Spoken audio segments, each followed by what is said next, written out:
Жалал Абад облустук филармониянын директору Эмиль Балтагулов баштаган маданияттын мыкты кызматкерлери Моктар Гаимов, Нурбек Шамратовдор атар берсин.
Geçindi beni cevaba, ömrüm sonun ondora, Tanrım dağları taşı, çiğ girim sana.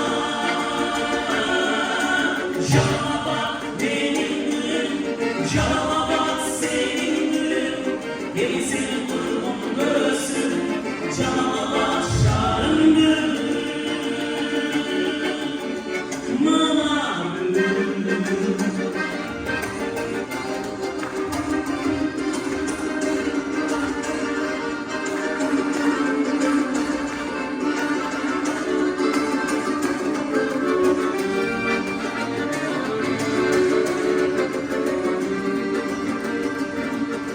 Yaşara şarjım benim, bir dal bayramları yine, şarkı sulu kızları, aşıklar kızıl gül böyle.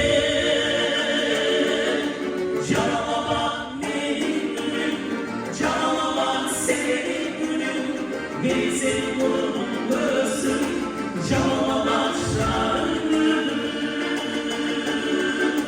canıma bak benim gülüm, canıma bak senin gülüm.